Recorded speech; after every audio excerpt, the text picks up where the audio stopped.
Bible reading this morning is from Luke 12, 22 to 34. Then Jesus said to his disciples, "Therefore I tell you, do not worry about your life, what you will eat, or what you will wear. For life is more than food, and the body more than clothes. Consider the ravens. They do not sow or reap.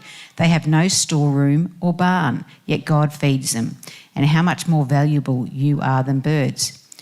Who of you by worrying can add a single hour to your life? Since you cannot do this very little thing, why do you worry about the rest?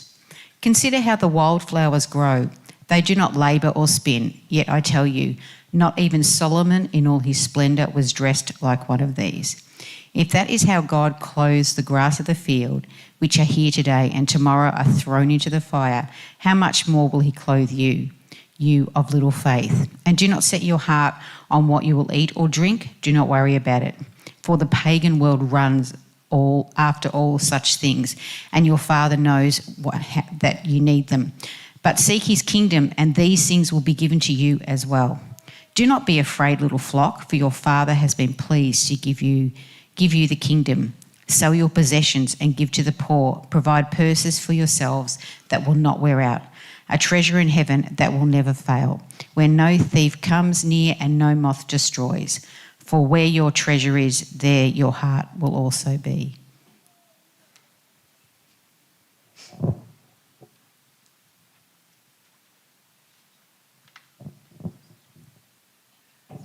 Thank you, Deborah. Isn't it great to have a beautiful person do the Bible reading?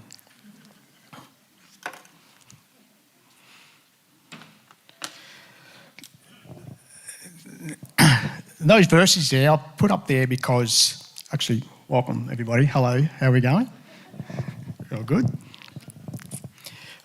Today I'm talking about generosity.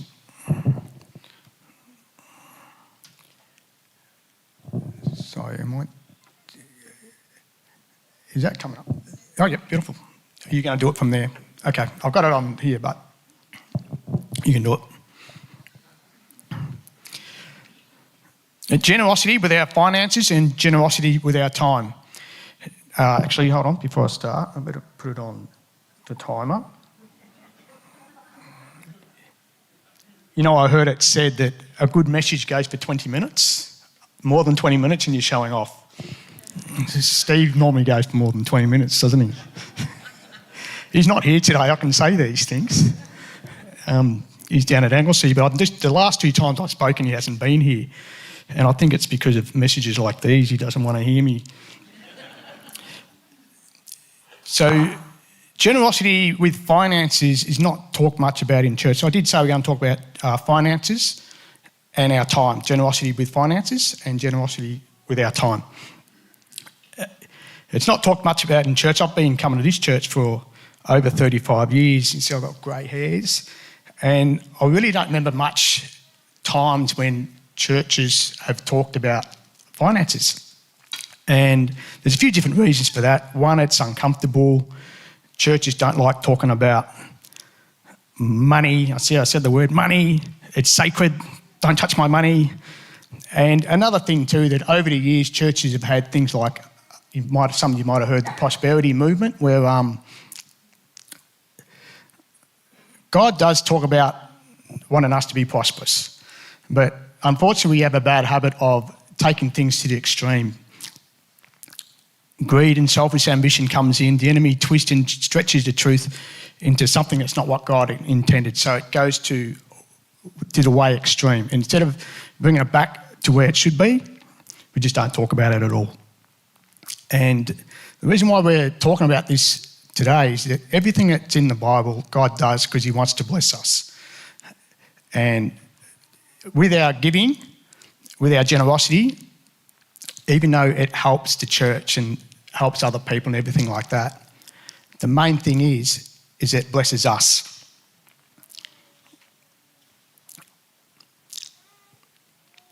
So one thing for sure, God does love blessing us for obedience.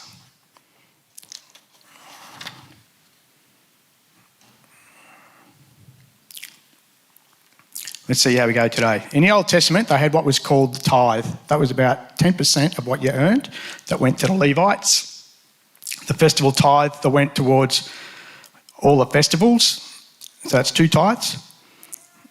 And the poor, which was the poor tithe, which was every 3rd year. So every 3rd year there was 3 tithes. So that could be 20 to 30% of your giving every year. And then there was offerings as well. And these days, a lot of people still tithe the 10%, even though we're now into the New Testament. And there's different opinions about tithing. Is it your net or is it your gross? Should you tithe at all? How much should you be generous with? One thing Billy Graham said is that giving is a privilege, not a burden, and that the 90% you have left over goes further than 100% you're given. That's the way God works. Now, you've heard it said that 2 of our most valuable resources are our time and our money. It's 2 things that bring about the greatest amount of fear and anxiety. That's why I put with the Bible reading there. Don't worry. If you completely trust God, you've got nothing to worry about.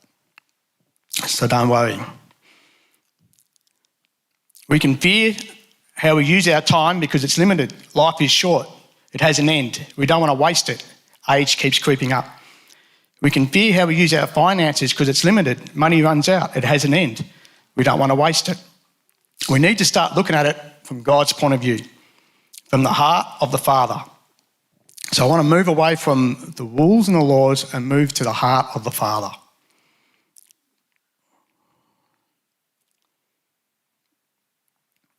So I'll just check I didn't forget something. God does these things for our benefit. He's a loving Father, a loving Dad who wants the best for us. If we trust Him, we will see that it actually does make our lives the best it can be.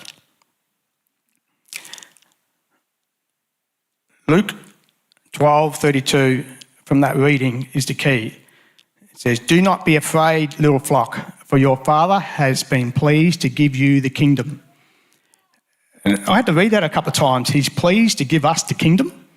So He's pleased to, whatever's in heaven, He's given to us. He's pleased to do that. And it just made me sort of realise that life on earth is limited and life in heaven is forever. God is pleased to give us the kingdom. We will have everything you need. So for all your finances, up there, you've got everything you need. You don't have to worry about any of that stuff. And eternity is forever. So you have all the time you need as well. When you understand the difference, generosity becomes a joy. The first step is to give all of yourself to Him. In Romans 6:13, it says, "Do not offer any part of yourself to sin as an instrument of wickedness, but rather offer yourselves to God." Sorry, hold on a second.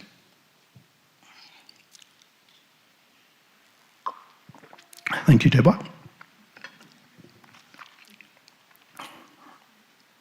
Offer yourself to God as those who have been brought from death to life.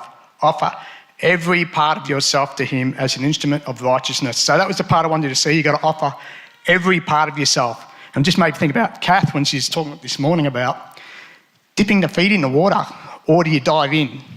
All right? Now, I dare to say most of us just touch the water here and there because we're too scared to go all in for God. Even though that's going to give us the best life possible, we still like to dip out. Might go, waist deep every now and then and pop back out. But we're always fearful of going all the way in. But when we go all the way in and we trust God completely, that's when you start seeing the amazing things He does for us. And things like giving make sense. So in a worldly sense, you think giving means I'll lose money.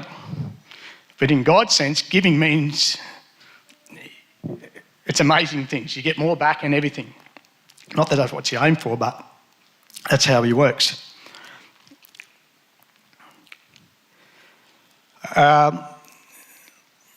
It's not easy for some people because you know that God, you get the kingdom. Even then, there's a story in the Bible about the rich young ruler who couldn't do it. And my question is, can you do it? And this is a story here from Matthew 19:16-22. Just then, a man came up to Jesus and asked, "Teacher, what good thing must I do to get eternal life?" "Why do you ask me about what is good?" Jesus replied. "There's only one who is good. If you want to enter life, keep the commandments." Right, that's the rules. "Which ones?" he inquired. Jesus said, "Don't murder, don't commit adultery, don't steal, don't give false testimony, honour your father and mother, and love your neighbour as yourself." "All these things I've kept," the young man said. "What do I still lack?" All right, so you just said the law part, right? Now Jesus always comes to the heart part, all right? What's he really trying to get at? And this is what he says. "If you want to be perfect, go sell your possessions and give to the poor, and you will have treasure in heaven. Then come follow me." When the young man heard this, he went away sad because he had great wealth. And so when you think about that, the Son of God said, you get the opportunity to come and follow me. You get the opportunity to have treasures in heaven where you can live forever and ever. He struggled with that. And I dare to say a lot of us do as well. We struggle with trusting him completely.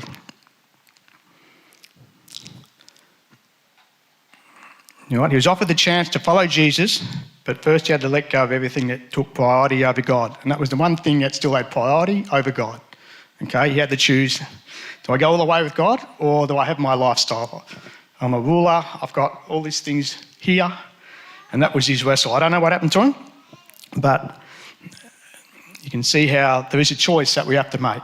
And this is what I'm trying to get to this morning. You've got the laws and the rules and that, and you've got the heart of what God's really getting at. Jesus said, "Fear not, for I am with you." Now, as it says in the Bible reading, don't worry about any of these things. We think that our job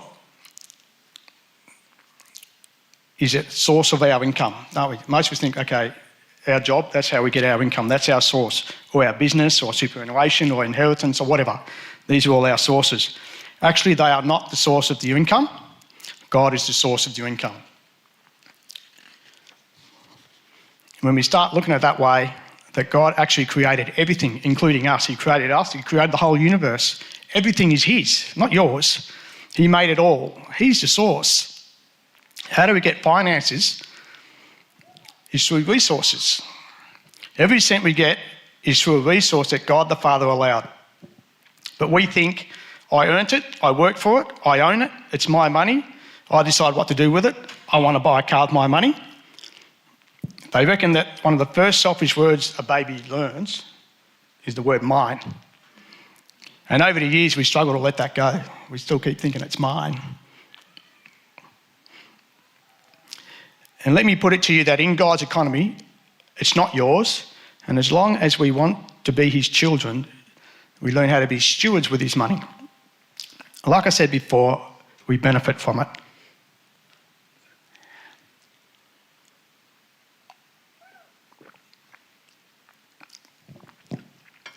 I mean, like, you do realise God has got it all worked out. He's got the whole of life all figured out.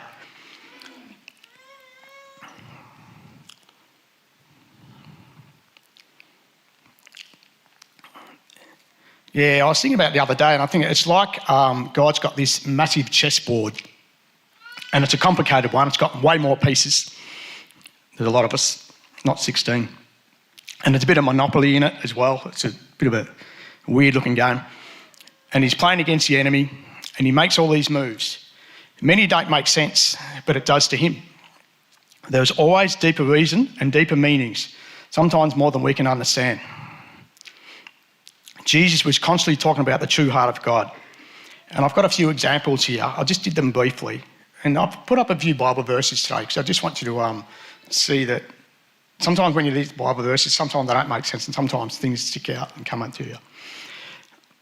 So in Matthew 5, there was a whole heap of times where he said, this is what the law says, but this is what it really means.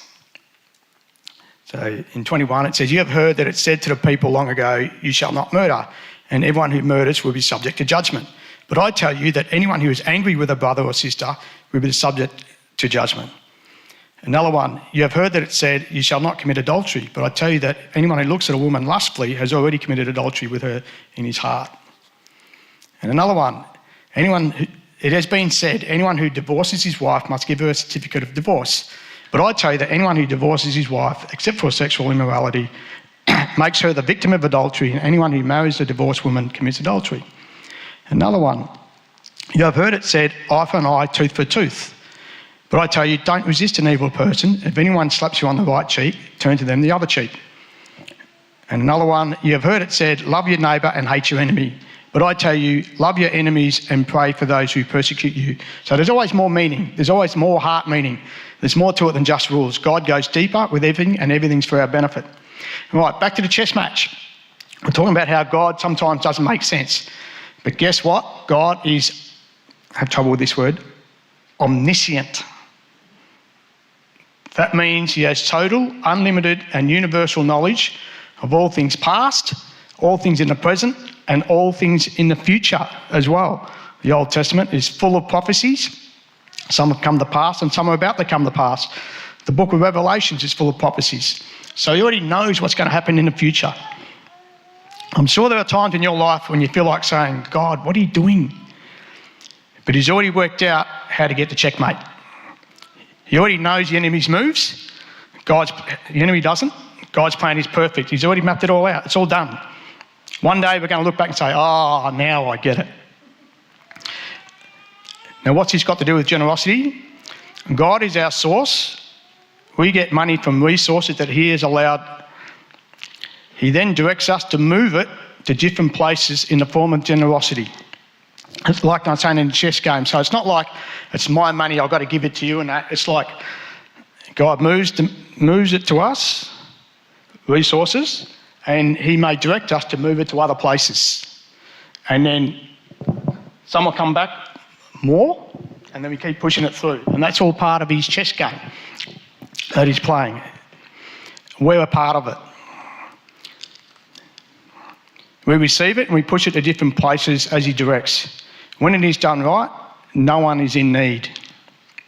As we see in Acts,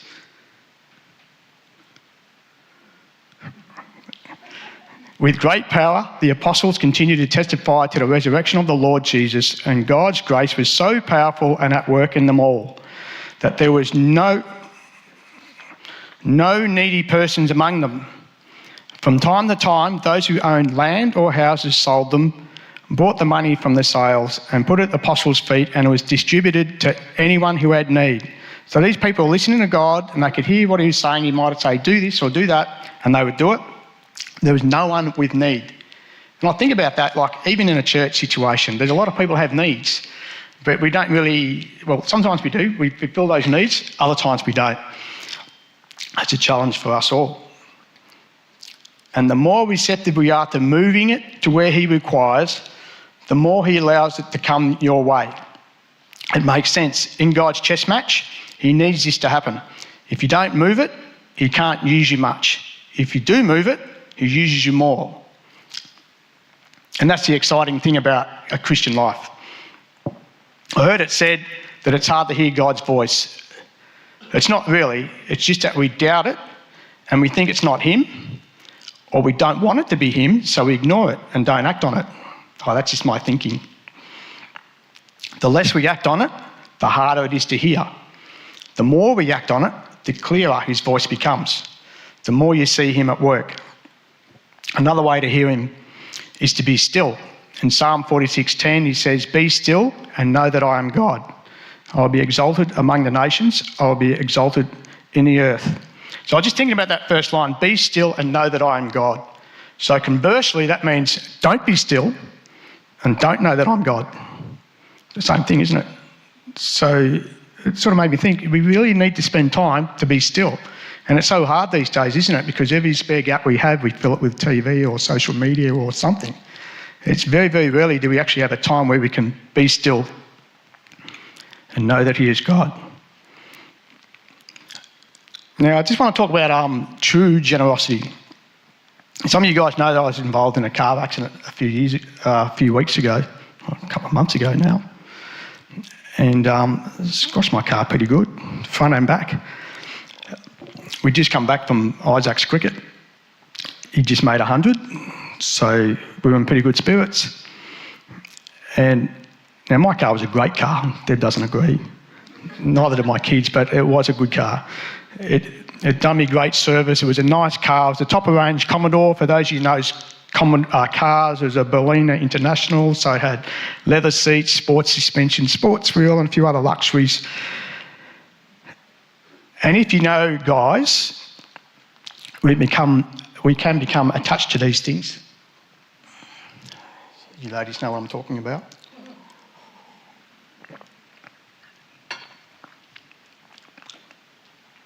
But it was getting older. I'd done a few kilometres and starting to get a couple of issues with it. I've shared this story a little bit the other day.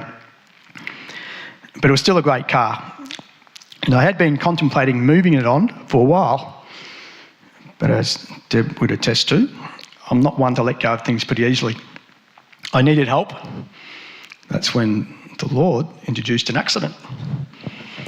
Slowing down at the traffic lights, I look up in the rear vision mirror, and at the last split second, just to see a car flying in the back of my car. And it pushed me that hard that it pushed me into the car in front.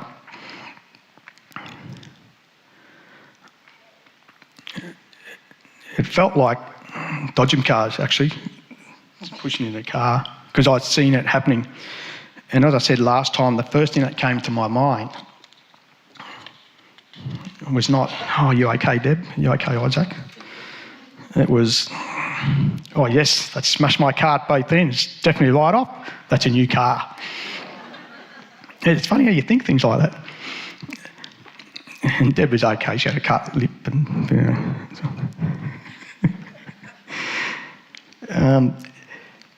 But it doesn't end there. It turns out the person wasn't insured. Now, please understand that two of my key verses in my whole life is that all things work out for good to those who love the Lord, and trust in the Lord with all your heart and lean not on your own understanding. In all your ways acknowledge him and he will direct your paths. So, to be honest, I was at complete peace. I honestly really didn't care if I didn't get anything, because I just knew that God had complete control of the whole situation. So it really didn't matter to me. And it's funny because you talk to people and they go, "Oh no, that's bad," and all that sort of thing. I think, well, it's not really. That's just life. You just keep moving on. And so I'm at peace. All I was going to do was just let it flow along, completely trusting in him. Despite being crushed a bit, the car wasn't leaking and was still drivable, even though I was making a few funny noises. So we had issues with the insurer. They weren't insured. And she was stretching the story a lot. I was like, "Yeah, that's fine, that's okay." She said her shoe fell off. And so all these stories just kept coming out. I'm going, "Yeah, that's fine, that's fine." And people around me going, "Oh no, she's taking you for a ride, she's not going to pay." And then after about a couple of weeks, because the insurance company wouldn't tell me what was going on, so it was under review, and then they said, "Oh, she's pulled out the claim." It was because she never paid. But she was a nice person. And then she said, "Oh, go and get a couple of quotes." And I'm thinking the car's a write-off. So I got a quote anyway. And then what I thought I'd do was I'd be generous and work out a market value for what it was, if it was a write-off, and provided her with the lower end amount. Generous me. And honestly, I was fine if I got nothing. She texts back being very apologetic for the accident and for my inconvenience. She said, "Instead of that amount, I'm going to give you this amount, which is 40% more than what I suggested."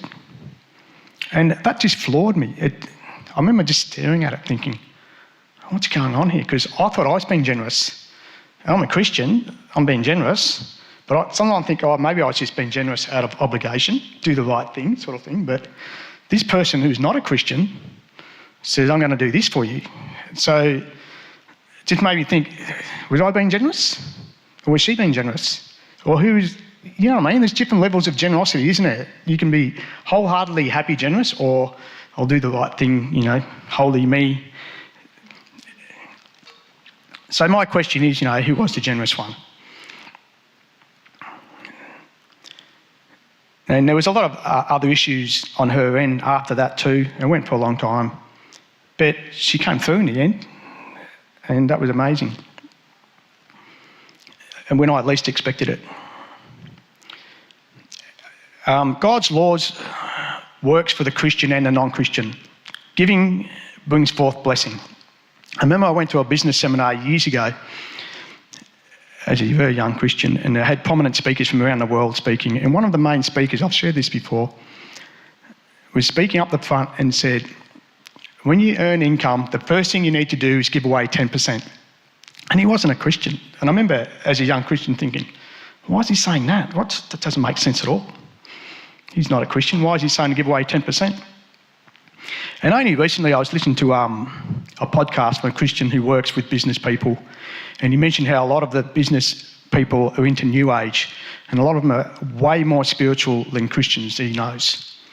And many of these are very financially successful people, and they're very generous with their finances because they know that if they give, they'll get more back.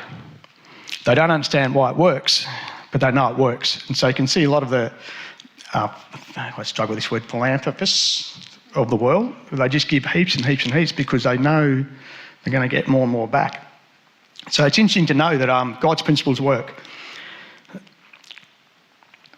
The only thing that they lack is they don't know who the true source is. Without God, it becomes greed and selfishness.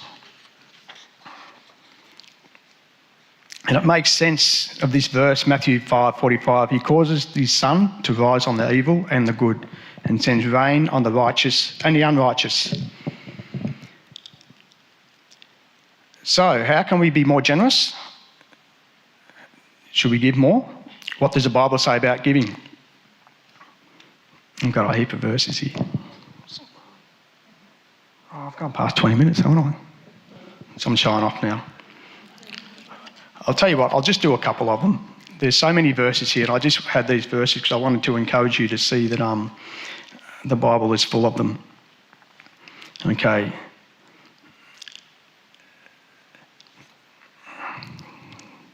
I'll just do the last couple. Luke 6:38 says, "Give, and it will be given to you. A good measure, pressed down, shaken together, and running over, will be poured into your lap. For with the measure you use it will be measured to you." And Malachi 3:10, "Bring the whole tithe into the storehouse, that there may be food in my house. Test me in this, says the Lord Almighty, and see if I will not throw open the floodgates of heaven and pour out so much blessing there will not be room enough to store it." Listen to what God has to say about giving. Spend some time in stillness with him. Talk to him. The hardest part is to ask him. Quite often we don't want to ask him because we're scared of what his answer might be. That is so true. There will be people that will think, I don't want to ask God where I can be generous because I need what I've got. But if we do it his way and ask him, we'll have nothing to worry about.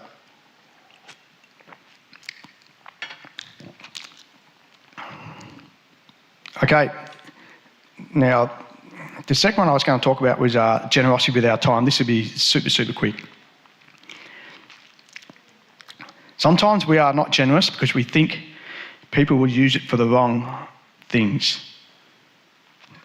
So you see someone sitting down begging for money, we think, oh, they're going to use it for drugs, they're going to use it for alcohol, so we'll just walk straight past, things like that. Now, Deb is great at this. She loves being generous with her time for people in need or not. In her favourite resting place, Bali, I remember walking up the street and we see a mum with 2 kids begging for money. We don't know if it's genuine or not. I will assume that it's not. Often there's an addict dad or a gambling dad nearby keeping an eye out. You look around, you can just see one guy standing looking. What does Deb do? I'm walking with her and I'll keep walking. Then I look back, I don't know where she is. She has taken the mum and the 2 kids, taken them into the milk bar and said, pick some food out that you want to eat. And that way they're fed and they don't have to pass money. So she's really good at that sort of thing. Other things she does is in Bali, like she'll buy 20 icy poles, go around and just give them to the workers at night. A lot of workers work at night time. And same for drinks and things like that. For the guards at the place we're staying, she'll grab some ice creams or some drinks and give them. And the amazing thing I get is the big smiles on their faces. They're so grateful and appreciative of it. Every day we have opportunities to serve either ourselves or the Lord. There's so many things that we can do here at church, children's church, serving coffee, welcoming, sound desk. You need everybody for Sunday service. I challenge you, like, the gardens get done. Find out who does it. And there's more.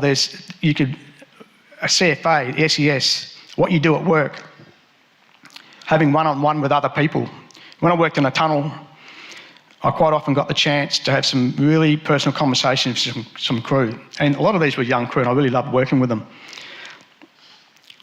And I was just being myself, but it seemed that they got a lot out of it. So just speaking God's view, because they're so used to the world's view, when you speak God's view, you don't realise how much people like it and absorb it.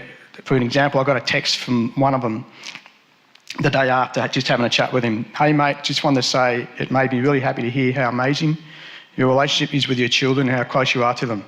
I aspire to have the same bonds with my children when they are older and born. And that shocked me too, because all I did was just talk God's language, the way God sees things. You've got to realise the way those people see their wives or girlfriends or kids is always in a negative light. And when you speak in a positive light, they get, it really resonates with them. I just want to bring Deb up. I'm just going to ask you a couple of questions, just with work. So obviously we work for income, but it's more important if we're working for God, I think. So first question I was going to ask is, what got you around to working as a teacher's aide? I work at Bellarine Secondary College on the Bellarine Peninsula. I work with my sister Nicole, and Nicole actually got me in to teacher's aide / EA / whatever we call them. So first of all, when I started, I thought it was it was just very different to what I had. So Nicole got me in first working there. Okay, and what about, say for example, this year when we were discussing about whether you should work there or not?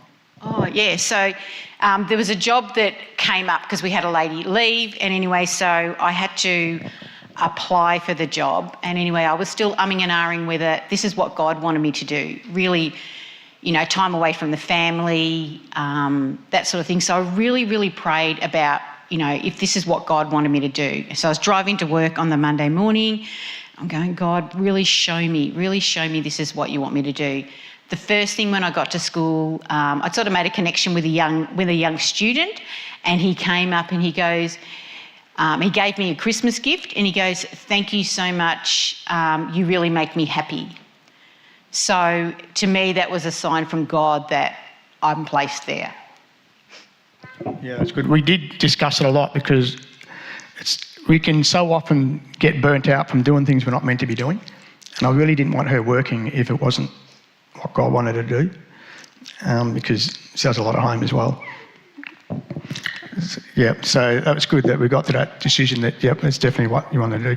Can you give us an example of where one of the kids was grateful for what you did? I remember you told me an example about clothes. Oh, so a couple of years ago, these students have left now. I was talking to one of the students, and she was mentioning, I'd really love to have some new clothes. And our girls had grown out of their clothes.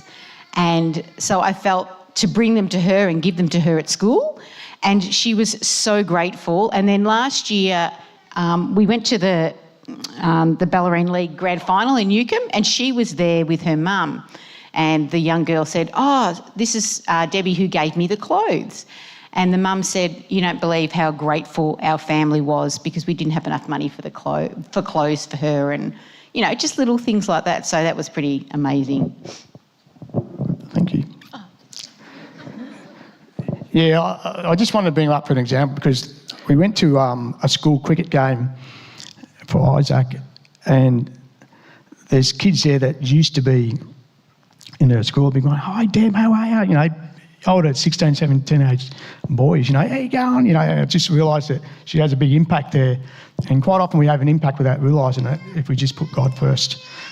And I just wanted to bring that up because it is important that we pray to see what He wants us to do with our generosity, with our time and finances. Because if we don't, we can get into a bit of strife. It's important that we make sure that we don't get burnt out. And that's it. Thank you. It was,